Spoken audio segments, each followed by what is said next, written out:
আসসালামু আলাইকুম প্রিয় ভিউয়ার্স, আমরা যারা কন্টেন্ট ক্রিয়েটর আছি আমাদের অনেক ভিডিওতে দেখা যায় যে ভিডিওর ব্যাকগ্রাউন্ডে প্রচুর পরিমাণে নয়েজ থাকে। আর এই নয়েজগুলো আপনারা কিভাবে খুব সহজেই মাত্র এক ক্লিকে রিমুভ করবেন সেই প্রসেসটি এই ভিডিওতে আমি আপনাদেরকে দেখিয়ে দেব। তো কথা বাড়াবো না, চলে যাবে স্ক্রিনে।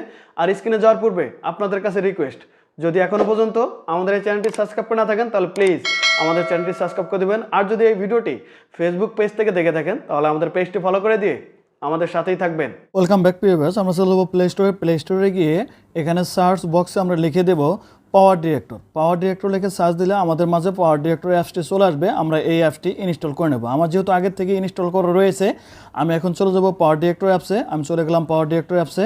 এরপরে এখান থেকে আমরা নিউ প্রজেক্ট এই অপশনটাতে একটা ট্যাপ করে দেবো। আমি এখানে একটা ট্যাপ করে দিচ্ছি এবং এখান থেকে আমরা রেশিও সিলেক্ট করে দেবো। তো আমি একটা রেশিও সিলেক্ট করে দিচ্ছি। তারপরে কিন্তু আমাদের মাঝে ঠিক সেম এরকম একটা পেজ চলে আসবে। এখান থেকে প্লাস এখানে ট্যাপ করে দিয়ে আপনি যে ভিডিওটি এখানে ইনপুট করতে চাচ্ছেন সেই ভিডিওটি সিলেক্ট করে দেবেন। আমি একটি ভিডিও এখান থেকে সিলেক্ট করে দিচ্ছি। তারপরে আমরা একদম কর্নারে এখানে প্লে বাটন দেখতে পারবো। আমরা প্লে বাটনে একটা ট্যাপ করে দেবো। তারপরে কিন্তু আমাদের ভিডিওটি প্লে হতে থাকবে। এরপরে আমরা আমাদের ভিডিওর লেয়ার অপশন একটা ট্যাপ করে দেবো এবং একদম কর্নারে যদি আমরা একটু ফলো করি, একদম কর্নারে কলম আইকন একটা দেখতে পারবো। আমরা কলম আইকন একটা ট্যাপ করে দেবো এবং এখান থেকে অডিও টুলস একটা অপশন আমরা দেখতে পারবো। অডিও টুলস, এই অডিও টুলস একটা ট্যাপ করে দেবো। তারপরে এখানে অনেকগুলো অপশন দেখতে পারবো। এখান থেকে ডি নয়েজ এই অপশনটিতে একটা ট্যাপ করে দেবো। তারপরে আমরা একদম ডাইন সাইডে এখানে এটা 100% করে দেবো। তারপরে আমরা দেখবো যে আমাদের ভিডিওর কিন্তু অনেকটাই ব্যাকগ্রাউন্ড নয়েজ রিমুভ হয়ে গেছে।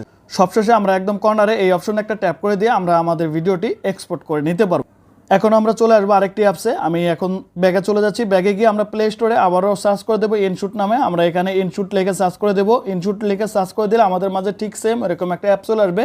আমরা সিম্পলিভাবে এই অ্যাপসটি ইনস্টল করে নেব। যেহেতু আমার আগের থেকে ইনস্টল করা আছে, আমি ওপেন অপশনে ট্যাপ করে দিচ্ছি। এরপর আমরা এখান থেকে ভিডিও অপশনে ট্যাপ করে দেবো। তারপরে আমাদের ভিডিওটা এখান থেকে এক্সপোর্ট করে নেব এবং নিচে একটা হলুদ কালারের টিক মার্ক অপশন দেখতে পারবো। আমরা টিক মার্ক অপশনে ট্যাপ করে দেবো। তারপরে কিন্তু আমাদের ভিডিওটা ইনপুট হয়ে যাবে। এখান থেকে আমরা ভিডিও লেয়ার উপরে একটা ট্যাপ করে দেবো এবং আমরা একটু ডান দিকে এই অপশনগুলো স্ক্রল করবো। স্ক্রল করার পরে এখানে দেখতে পারবো যে ভলিউম অপশন, আমরা ভলিউম অপশনে ট্যাপ করে দেবো এবং বাম সাইডে আমরা দেখতে পারবো ডি নয়েজ, আমরা এটা টিক মার্ক করে দেবো এবং এরপরে এখানে টিক মার্ক, আমরা এই টিক মার্ক অপশনে ট্যাপ করে দিলে কিন্তু আমাদের ভিডিওর যে ব্যাকগ্রাউন্ড নয়েজগুলো থাকবে সেই নয়েজগুলো অটোমেটিকভাবে কিন্তু রিডিউস হয়ে যাবে। সবশেষে আমরা একদম উপরে সেভ অপশনে ট্যাপ করে দিয়ে আমরা এই ভিডিওটি এক্সপোর্ট করে নেব। এছাড়াও যদি আপনারা চান যে আপনাদের ভিডিওর ব্যাকগ্রাউন্ড নয়েজ প্রফেশনালভাবে রিমুভ করতে, তাহলে আমার ইন স্ক্রিনে একটা ভিডিও দেওয়া থাকবে। ওই ভিডিওটি দেখে কিন্তু আপনারা খুব সহজেই যে কোনো ভিডিওর ব্যাকগ্রাউন্ডের নয়েজ রিমুভ করতে পারেন এবং সেই ভিডিওর লিঙ্কটা কিন্তু আমার ডিসক্রিপশন বক্সেও দেওয়া থাকবে। তো প্রিয় ভিউয়ার্স, এই ছিল পুরো ভিডিওটিতে। ভিডিওটি যদি ভালো লাগে একটা লাইক করে দেবেন আর পরবর্তীতে কোন ধরনের ভিডিও চান অবশ্যই কমেন্টস করে জানাতে পারেন। তো আজ পর্যন্তই, দেখা হবে নতুন কোনো ভিডিও নিয়ে। ততক্ষণ ভালো থাকবেন, সুস্থ থাকবেন। আল্লাহ হাফেজ।